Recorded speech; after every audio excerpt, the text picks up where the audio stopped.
বাংলাদেশ একটি নাম, একটি পতাকা, একটি ইতিহাস। এদেশের জন্ম হয়েছে দীর্ঘ সংগ্রাম, রক্তপাত আর আত্মত্যাগের মধ্য দিয়ে।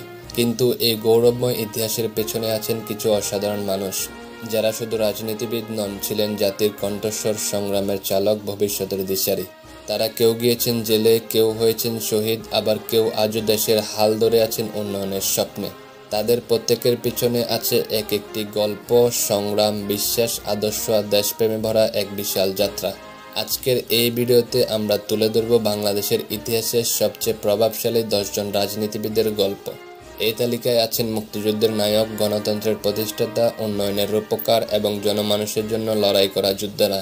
তাহলে চলুন ফিরে যাই ইতিহাসের পাতায়, যেখানে আমরা খুঁজে পাব সেই নেতাদের, যাদের ছাড়া বাংলাদেশকে কল্পনা করাই যায় না। ডক্টর কামাল হোসেন বাংলাদেশের রাজনীতির একজন গুরুত্বপূর্ণ ব্যক্তিত্ব।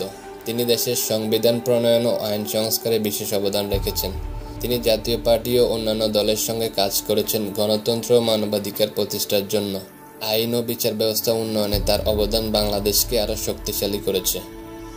বঙ্গবীর কাদের সিদ্দিকী মুক্তিযুদ্ধের একজন সাহসী বীর এবং কাদেরিয়া বাহিনীর প্রধান। 1928 সালে জন্ম নেওয়া তিনি মুক্তিযুদ্ধে অসামান্য নেতৃত্ব প্রদান করেন এবং স্বাধীনতার পরে রাজনীতিতেও সক্রিয় ছিলেন। তার সাহসিকতা ও বীরত্ব বাংলাদেশের ইতিহাসে এক উজ্জ্বল অধ্যায়। এ.কে. ফজলুল হক বাংলার একজন বিশিষ্ট রাজনীতিবিদ ও কৃষক নেতা। তিনি লাহোর প্রস্তাব পেশ করেন এবং পূর্ব বাংলার মন্ত্রী পদে অধিষ্ঠিত ছিলেন। কৃষকদের অধিকার আদায়ে তার প্রচেষ্টা অসাধারণ। তার নেতৃত্বে পুরো বাংলার সামাজিক ও অর্থনৈতিক সংস্কারে অগ্রগতি ঘটে। হোসেন শহীদ সোহরাওয়ার্দী বাংলাদেশের গণতন্ত্রের একজন অগ্রদূত এবং পাকিস্তানের প্রাক্তন প্রধানমন্ত্রী। তার নেতৃত্বে পুরো বাংলার স্বার্থ রক্ষা ও যুক্তফ্রন্ট গঠন ঘটে। 1946 সালে লাহোর প্রস্তাবের বিরুদ্ধে তিনি দৃঢ় অবস্থান নেন। তিনি দেশের গণতান্ত্রিক সংস্কার ও স্বাধিকার প্রতিষ্ঠায় ভূমিকা রাখেন। মাওলানা ভাসানী বাংলার কৃষক শ্রমিক আন্দোলনের পথিকৃৎ। বামপন্থী রাজনীতিতে তার অবদান অমূল্য। তিনি সাধারণ মানুষের অধিকার আদায়ে সংগ্রাম করেছেন এবং পাকিস্তানের বিরুদ্ধে আন্দোলনের সক্রিয় ভূমিকা পালন করেন। তার নেতৃত্বে কৃষক আন্দোলন ও সামাজিক ন্যায় বিচার প্রতিষ্ঠা পেয়েছে। তাজউদ্দিন আহমেদ মুক্তিযুদ্ধের সময় অস্থায়ী সরকারের প্রথম প্রধানমন্ত্রী ছিলেন। 1971 সালে তার নেতৃত্বে বাংলাদেশের স্বাধীনতার জন্য আন্তর্জাতিক কূটনৈতিক লড়াই চালানো হয়।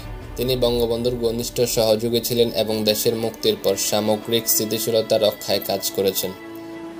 খালেদা জিয়া বাংলাদেশের প্রথম নারী প্রধানমন্ত্রী এবং বিএনপির চেয়ারপারসন। তার নেতৃত্বে বাংলাদেশের পার্লামেন্টারি গণতন্ত্র পুনরুদ্ধার হয়। 3 বারের প্রধানমন্ত্রী হিসেবে দেশের অর্থনীতি, অবকাঠামো ও শিক্ষাক্ষেত্রে অবদান রেখেছেন। রাজনৈতিক জীবনে নানা সংকট ও চ্যালেঞ্জ সত্ত্বেও তিনি বাংলাদেশের শক্তিশালী বিরোধী নেতা হিসেবে অবস্থান রেখেছেন। শেখ হাসিনা বাংলাদেশের 3 বারের সাবেক প্রধানমন্ত্রী ও আওয়ামী লীগের সভাপতি। বঙ্গবন্ধু কন্যা হিসেবে তিনি বেশি পরিচিত সাধারণ মানুষের কাছে। তার শাসনামলে পদ্মা সেতু, মেট্রো রেল ও ডিজিটাল বাংলাদেশ গড়ার মতো প্রকল্প বাস্তবায়িত হয়েছে। শিক্ষা, স্বাস্থ্য ও নারী ক্ষমতায়নে তার অবদান ব্যাপক। তার কঠোর শাসন ও যুদ্ধাপরাধীদের বিচার দেশের ন্যায় বিচারের পথে এক মাইল ফলক। তবে 2024 সালে ছাত্র আন্দোলনের মাধ্যমে তার দীর্ঘ শাসনের অবসান ঘটে।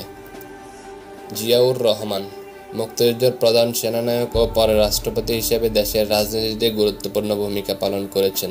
7 মার্চের ভাষণ ঘোষণা করে তিনি স্বাধীনতার পক্ষে শক্তি যোগান। তিনি বহুদলীয় গণতন্ত্র পুনর্বর্তন করেন এবং রাজনৈতিক স্থিতিশীলতা আনতে বিভিন্ন সংস্কার করেন। বাংলাদেশের জাতীয়তাবাদী দল বিএনপির প্রতিষ্ঠাতা তিনি। 1981 সালে তার মৃত্যুতে দেশের রাজনীতিতে বয়ঃশূন্যতা সৃষ্টি হয়। বঙ্গবন্ধু শেখ মুজিবুর রহমান তিনি বাংলার স্বাধিকার ও স্বাধীনতার প্রতীক। ভাষা আন্দোলন, 6 দফা এবং 1971 সালে মুক্তিযুদ্ধের মেরুদণ্ড তিনি। বাংলাদেশের স্বাধীনতা অর্জনে তার নেতৃত্ব ছিল অবিস্মরণীয়। স্বাধীনতার পর তিনি দেশের প্রথম প্রধানমন্ত্রী ও পরবর্তীতে রাষ্ট্রপতি হন। দুঃখজনকভাবে 1975 সালে এক নির্মম হত্যাকাণ্ডে তিনি নিহত হন, কিন্তু তার আদর্শ আজও বাঙালির মুক্তি ও উন্নয়নের পথ দেখায়। এই ছিল বাংলাদেশের শীর্ষ 10 জন রাজনীতিবিদের জীবন ও অবদান। তারা আমাদের ইতিহাসের গর্ব, যাদের সংগ্রাম ও নেতৃত্ব দেশের ভবিষ্যৎ গড়ে দিয়েছে। আপনি যদি এই ভিডিওটি পছন্দ করে থাকেন তাহলে লাইক, শেয়ার এবং সাবস্ক্রাইব করতে ভুলবেন না। আরও ইতিহাস ও রাজনীতি নিয়ে জানার জন্য আমাদের সাথেই থাকুন। ধন্যবাদ।